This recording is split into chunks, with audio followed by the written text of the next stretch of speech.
Senhor presidente, senhores deputados, senhoras deputadas.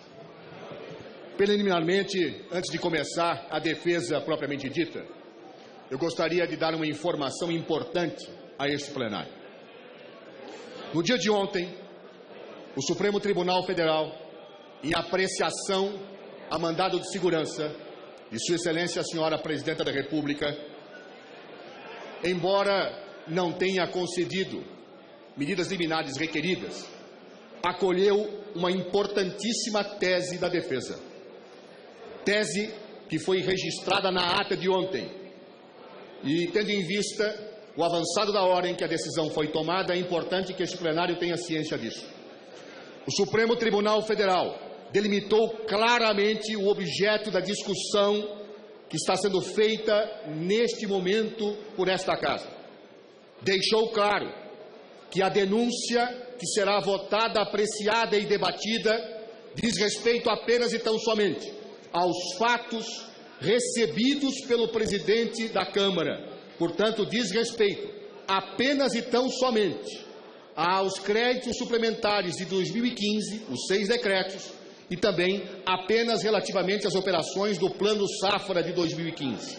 Todos os outros fatos mencionados no relatório, juntados por decisão do presidente da Casa nesses autos, não fazem parte deste processo.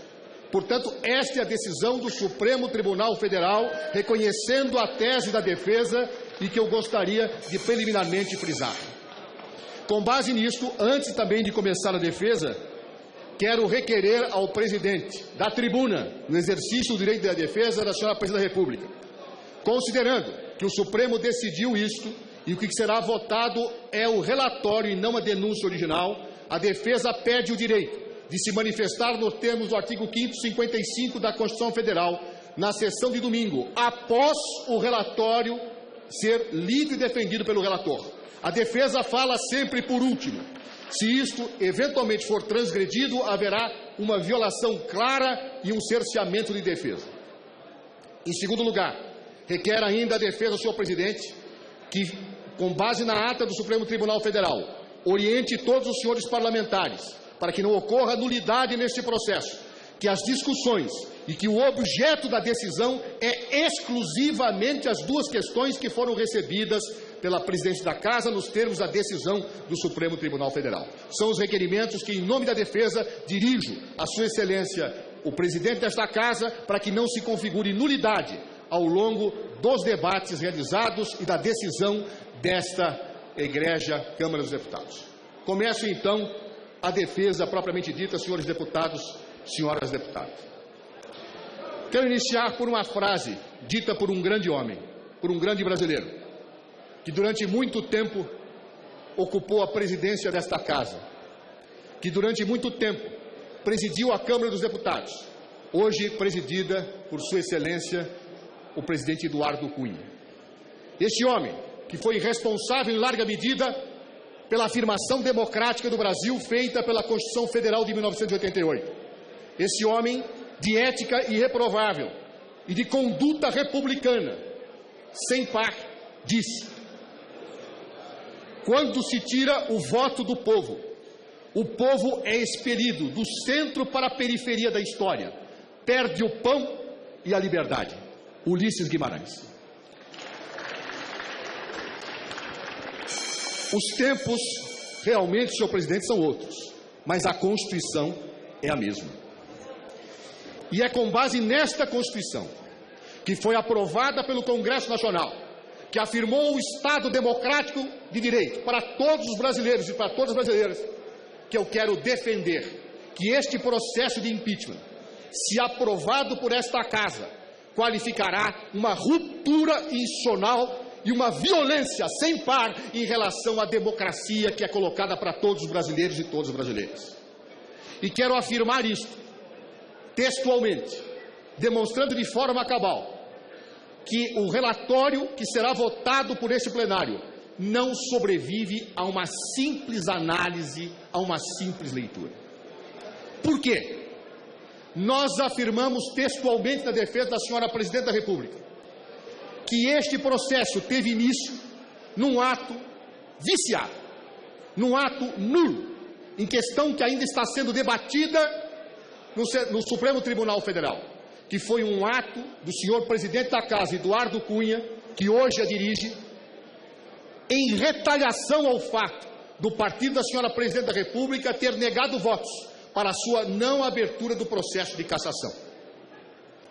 Esta retaliação viciou este ato, e é fato notório. E eu só vou invocar um testemunho, um único testemunho desse desvio de poder. E o testemunho foi do homem que me antecedeu na tribuna, professor Miguel Reale. Logo após a aprovação da decisão de Sua Excelência o presidente Eduardo Cunha, abrindo o processo de impeachment, declarou à imprensa o subscritor da denúncia, professor Miguel Reale, abre aspas, foi chantagem explícita. A palavra é do professor Miguel Reale, subscritor da denúncia que há pouco me antecedeu. Ora, em direito a expressão chantagem tem só uma qualificação, desvio de poder. Todos os tribunais, todos, do mundo, reconhecem o desvio de poder como um fato que anula decisões tomadas por quaisquer dos poderes. Sua Excelência, o relator, senhor presidente, ignorou este fato. Sua Excelência, o relator, disse que a matéria já tinha sido decidida pelo Supremo. Não foi. Há um mandado de segurança impetrado pelo nobre deputado Vadir Damu, que não teve a liminar apenas dada pelo ministro Gilmar Mendes. Mas a decisão do plenário não foi tomada. E sei que existem outras ações propostas por partidos políticos que tratam da mesma questão. Portanto, o relatório faltou com a verdade quando disse que a questão foi decidida pelo Supremo. Faltou com a verdade quando efetivamente disse que o Supremo havia decidido essa questão na ADPF. Quando a ADPF, proposta pelo Partido Comunista do Brasil e fixou as regras para o impeachment, disse que o capítulo da suspeição e do impedimento do Código de Processo Penal não se aplicaria ao processo de impeachment. É claro que não se aplica. Já havia jurisprudência, mas não tem nada a ver suspeição e impedimento com desvio de poder. Suspeição e impedimento diz respeito à pessoa, às relações que a pessoa tem de inimizade ou de amizade. E ninguém está discutindo aqui se o presidente da Casa é amigo ou inimigo da Presidente da República. Não é essa a discussão. O que está se discutindo é que a decisão foi tomada a partir de uma ameaça clara, documentada pela imprensa e testemunhada de público pelo próprio subscritor dessa denúncia. Isto foi feito. Não se trata, portanto, da questão de suspeição, não se trata da questão de impedimento, se trata do uso de uma competência legal, distorcida, viciada, ofensiva às razões pelas quais ela deveria ser exercida. É esta a questão que nós temos na defesa arguído. É nula a abertura desse processo de impeachment. Houve uma violência à lei, houve uma violência ao Estado Democrático de Direito, porque ameaça, retaliação não é fator decisório para afastar um presidente da República. Segundo ponto, senhor presidente, a improcedência dos fatos apontados. São dois. Os decretos suplementares. Senhor presidente, senhores deputados, senhoras deputadas, a total adequação do decreto à lei. O artigo 4º da lei orçamentária é claríssimo quando autoriza os decretos. Qual foi o argumento que os denunciantes utilizaram e que Sua Excelência, o presidente da Casa, em retaliação à chefe do Executivo, acolheu? Que havia uma ofensa às metas fiscais. O próprio denunciante, ao falar agora, deixou claro que meta fiscal tem a ver com gasto, não tem a ver com orçamento. Quem já participou de uma administração sabe que o orçamento é uma previsão. Pode implicar em gasto ou não. É por isso que existem os decretos de contingenciamento. É para impedir que o que está autorizado não seja gasto. O que o governo fez é o que sempre se fez. Inclusive que o próprio Estado de São Paulo e vários outros estados fazem decretos de suplementação. Mas com um detalhe, o governo baixou o decreto de suplementação para permitir a alocação das verbas dentro do orçamento, mas impediu que se gastasse mais com isso, porque imediatamente após o decreto de contingenciamento, após o decreto de suplementação, baixou o decreto de contingenciamento. O governo fez o maior contingenciamento da história do Brasil em 2015. Por quê? Porque a receita caía, porque nós estamos em crise. porque além de outros fatores, a crise política gerada pelas pautas-bomba e por outras situações provocadas por aqueles que querem o impeachment, fizeram com que a crise econômica se agravasse. Este fato ensejou decretos de contingenciamento. Este fato ensejou que o governo controlasse com pulso firme a situação das metas fiscais. Mas mesmo assim não foi possível porque a crise econômica foi maior. Então o que fez o governo?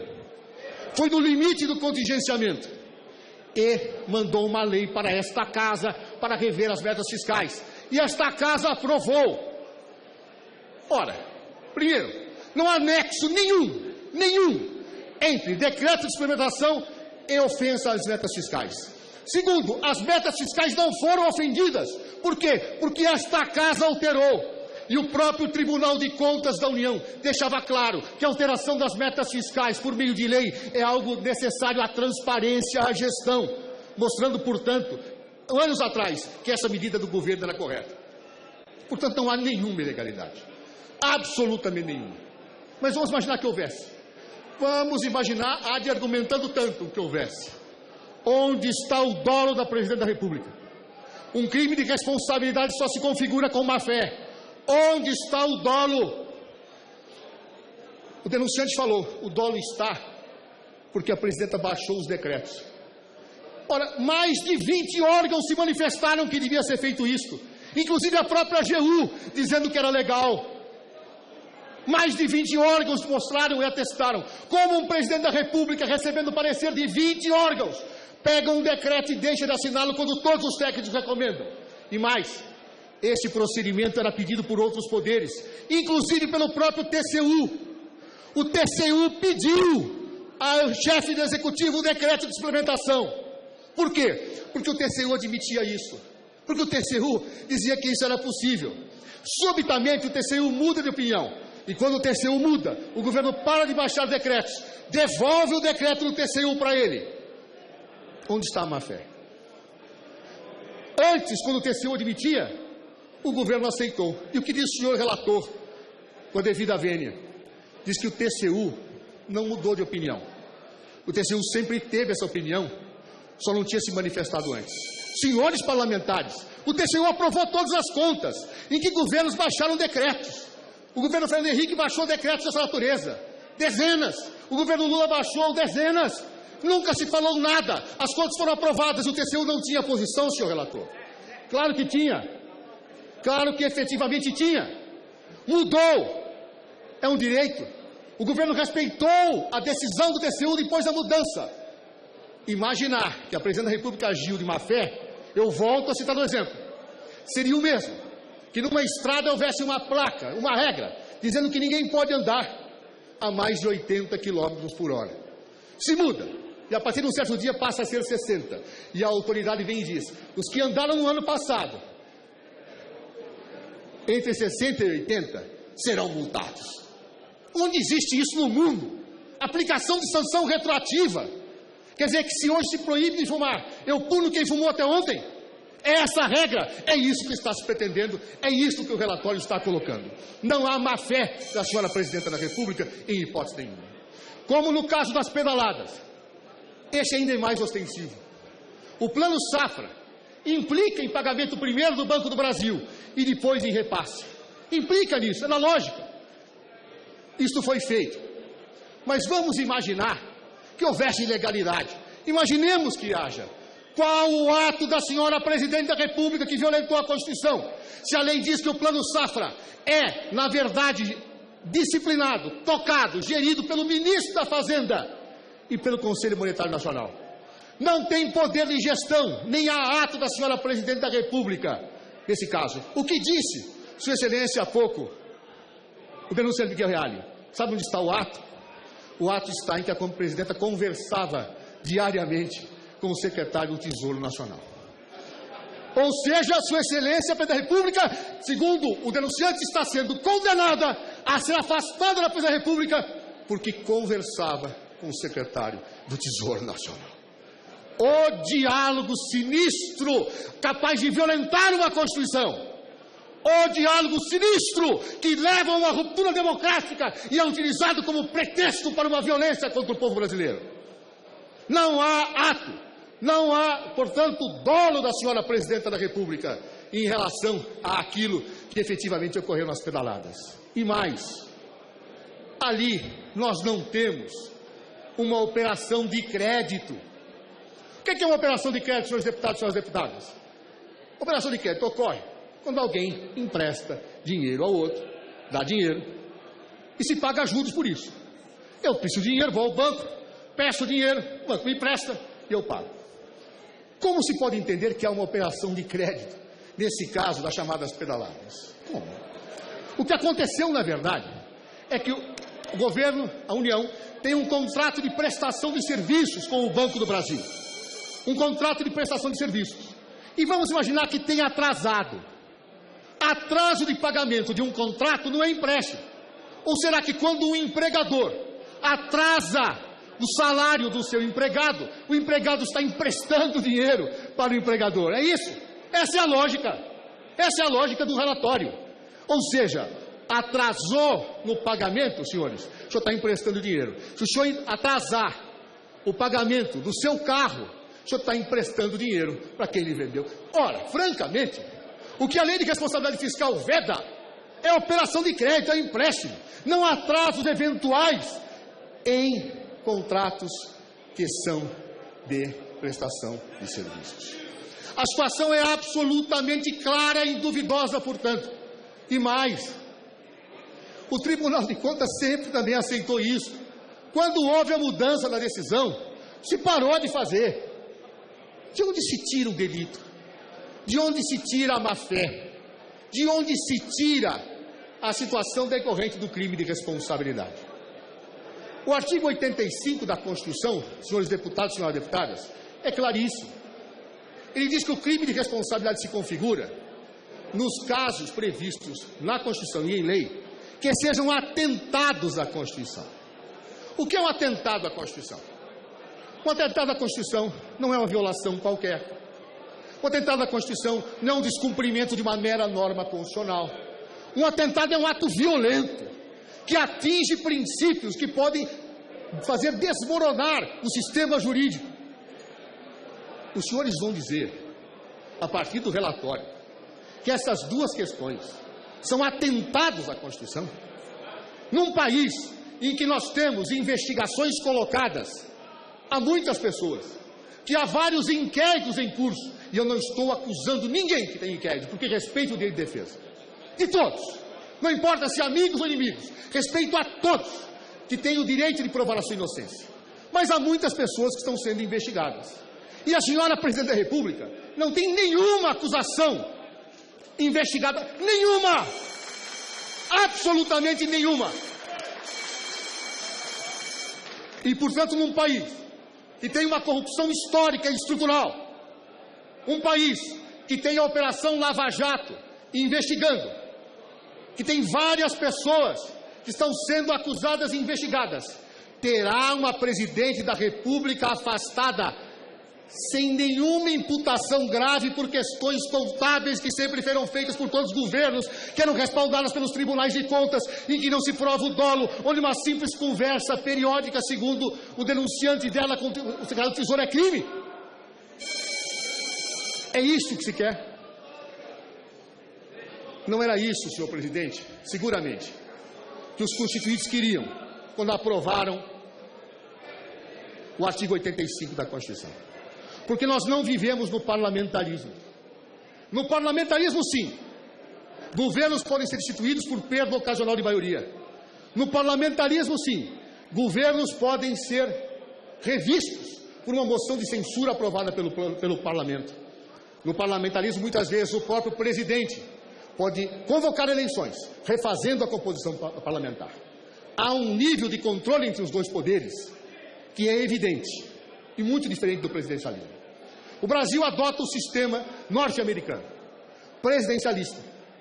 E no presidencialismo, o chefe de governo é chefe de Estado. Por isso, a Constituição dá garantias de prevalência institucional ao presidente da República. Não como privilégio dele, mas como uma garantia institucional a que a chefia do Estado esteja sempre afirmada e só em casos excepcionalíssimos de atentado à Constituição é que possa ser afastado. É por isso que o impeachment é uma medida excepcionalíssima. que só podem correr diante dos fatos graves, dolosos, que atentem contra os princípios constitucionais estreitos. Meras operações contábeis, aceitas e feitas por todos os governos, seja no âmbito federal, estadual ou municipal, respaldadas pelos tribunais de contas, aceitas por grande parte dos juristas, apoiada pelos órgãos técnicos do próprio governo, por funcionários de carreira, ser utilizada como impeachment. Senhores deputados e senhoras deputadas, me permitam utilizar uma palavra que não é jurídica, mas vem da ciência política. Isto é golpe. É golpe. Por quê? Na ciência política, eu peço respeito ao plenário. Vou ter que prorrogar cada vez que houver uma manifestação. Se for de um lado, a gente vai ser obrigado a ter que prorrogar. Vou prorrogar 1 minuto. Na ciência política, a ruptura institucional feita à revelia das normas em vigor e sem uma mudança das classes ou dos estamentos é chamado golpe. No mundo do direito, talvez nós sejamos um pouco mais sofisticados e mais brandos na formulação da linguagem. Diremos, é uma ruptura institucional, é uma ofensa à Constituição, é, na verdade, uma situação ilegítima. Podemos dizer, efetivamente, o nome que quiser. Mas, para que o povo entenda, isto é uma destituição de uma presidente eleita pelo povo. É uma subtração do direito ao voto das pessoas. E por isso eu lembrei a frase de Ulisses Guimarães, em que ele fala, quando que se suprime o voto, se perde a liberdade. O povo é colocado na periferia da história. Se eventualmente o parlamento aprovar um impeachment nestas condições, o povo terá sido colocado na periferia da história. E a história jamais perdoará aqueles que romperam com a democracia criada em 1988. Jamais! Sempre que nós assistimos golpes ou rupturas institucionais no mundo, às vezes, senhor presidente, é o aplauso fácil dado por alguns. Mas a história coloca depois as pessoas no seu devido lugar.